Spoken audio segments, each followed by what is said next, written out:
Hey, I'm going to try to be brief today. Today is Thursday, February 28th, last day of February 2013. And I just wanted to say a couple of things today, and I've probably said them before, but you know, it's important that you eat truth every day. And I find it from reading the teachings of Jesus. I like to read a little bit out of the New Testament, and in particular the teachings of Jesus. But you know, all the things I learn and all the things that I reconfirm daily all point to one major problem humanity faces, and it has to do with money. It has to do with this entire monetary-based reality we're all subjected to, that we have no choice over. Okay, whether you want it or not, you're stuck with it. We're all taught that is common sense.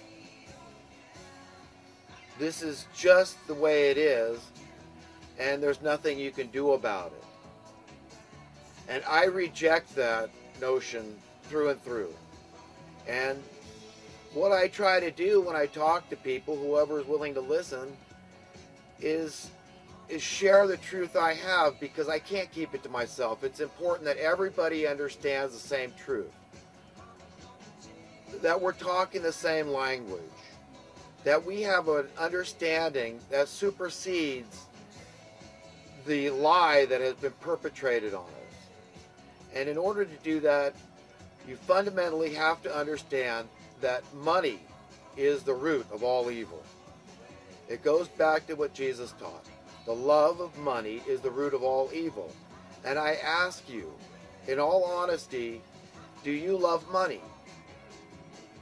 And if you ask me, I would have to say, in a sense, I do. Otherwise, I'd be a hypocrite to say I don't. Because money enables me to pay my bills, okay? It's just a very practical, pragmatic way of looking at things. It allows me to pay my bills. And in that sense, God understands money and my need for money, because what it does, it translates to filling the needs I have, the wants I may have. Okay? That's what it does, and God understands those things. But if I don't keep it in proper perspective, I'm going to be miserable. Okay? I cannot turn my back on those brothers and sisters among me that may not be as smart, may not be as strong, may not be as competent as I, and just say, you know what? Too bad for you, but I got to look after old number one. And I'm sorry that, you know, life really sucks for you because you're poor and you're not strong enough or smart enough, or you know whatever those qualities are that help you to contend, that help you to cope in this world, that help me to cope and contend in this world, a brother and sister may not have. And if I turn my back on them, I will not be happy. Okay? And it's all got to come down to attaining true happiness in this world. Somehow we have to at least strive. Even if we're not sure we'll find it, you still got to try. It's like drowning. You've got to try to swim to the surface. And that's what the truthers are doing. Anybody that loves truth, that loves righteousness and justice and seeks those things, is trying to survive. They're trying to create a world that's better for their children and their children's children. Okay, their progeny. And who can blame them? It's only logical and reasonable to do this. So in a very real sense, God understands why we're all money lovers. But let's keep this thing in perspective, okay? Money is a very discriminating way to rule the world. It is the most discriminating way, okay? When one group of people has the money, it advantages them to the disadvantage of the ones that don't have it. It's inherently unfair. The whole idea, it's a concept. So I utterly hate the concept. It's not based on anything that you've been told. This whole idea that it facilitates exchange, it's baloney sauce. It's all made up, okay, by a bunch of liars. It would amount to magicians, sorcerers, trickery, call it what you will, alchemy. Okay, it's just a joke. It's a lie. But it's a very powerful lie. Okay, and it works very well. It's been very effective. With money, there's a lot of people you can pay to kill. There's not much that your money won't buy. It's power in this world. Okay, it's everything. To go to what King Solomon said about money, he said money is the answer for everything. Money is the root of all evil. Okay, quite simply, it really is. And we all need to fundamentally understand how we've been duped. Now, if good was running this world, we would not have a monetary-based reality. Money would have no place in this world. And this could be a gradual process. If we had a true free market system based on supply and demand, the only trend you would see is your cost of living declining. Okay? That's what would happen. Because the reason is very, very simple. Because we constantly, consistently produce more than we use. We supply more than we demand. It's that simple, okay? That simple.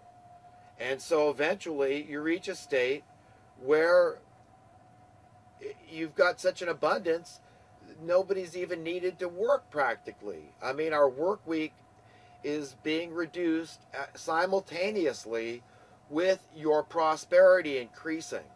Can you imagine how much security we would have? Could you imagine us serving one another with a bounce in our steps, with great joy in our hearts, as an instinct, a godly, a righteous, noble instinct that God implanted in all of us, that we really do want to serve one another, that we really won't be content to be self-serving, that God is the source of our happiness, and the only way we will ever attain true happiness is by pleasing the source of all happiness. So that means not leaving anybody out of the loop. Every last human being on the face of the earth has to be seen as equally valuable, equally precious.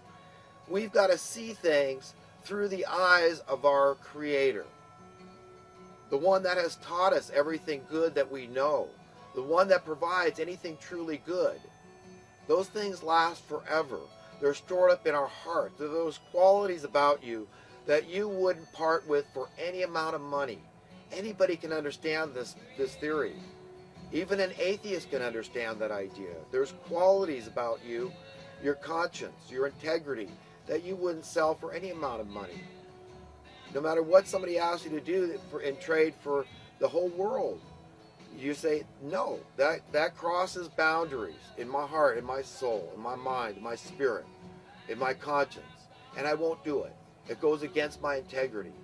I value those things. I'm going to keep, and those things are invisible, but very real, very, very real as the air we breathe. This invisible substance with oxygen that we need. And if we didn't have it, we would all perish. That's how real this whole thing is. To understand, it really is logical and reasonable to come to these conclusions.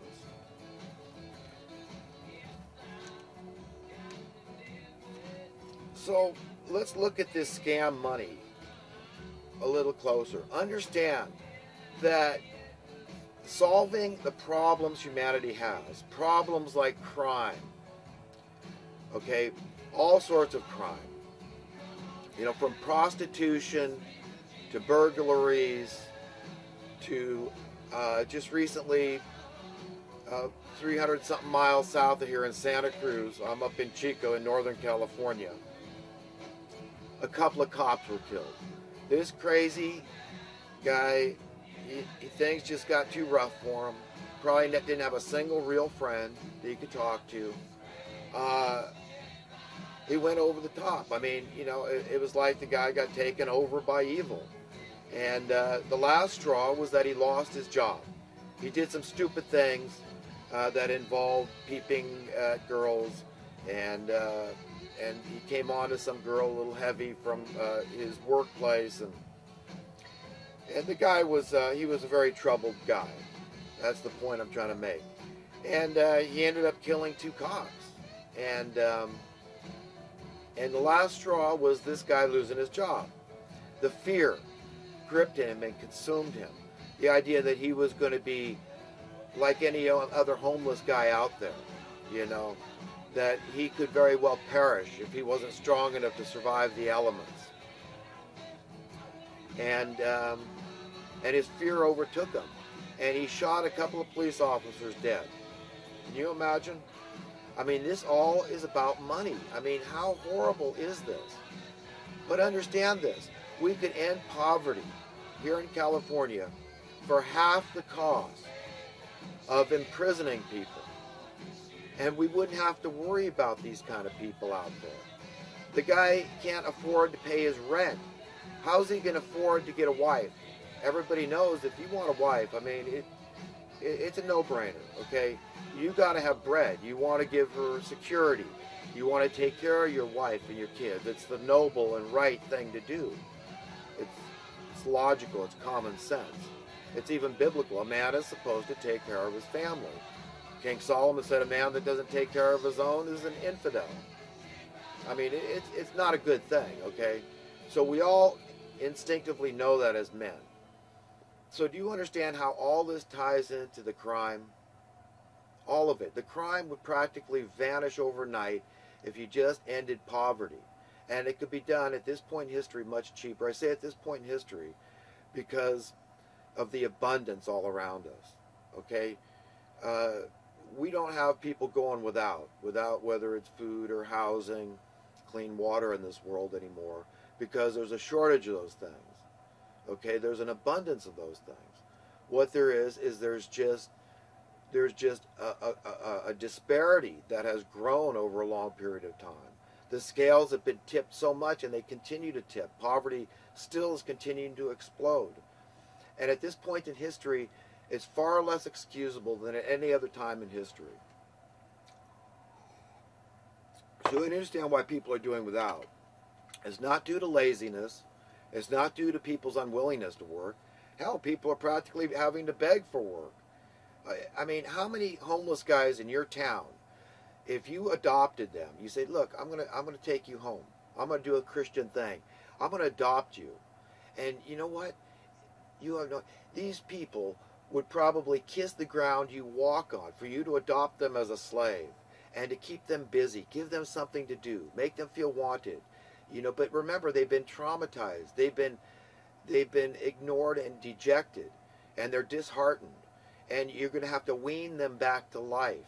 You know, it's going to be a long, hard process because these people have been jaded and hardened by this cold, hard world that's told them, hey, we don't need you. There's not enough. You know, you're not strong enough. Just go off somewhere and die. You'll do the earth a favor and your carbon footprint. This is the spirit of the world that is coming out now and telling people this en masse. And it's the most horrific thing I've ever had to witness in my life.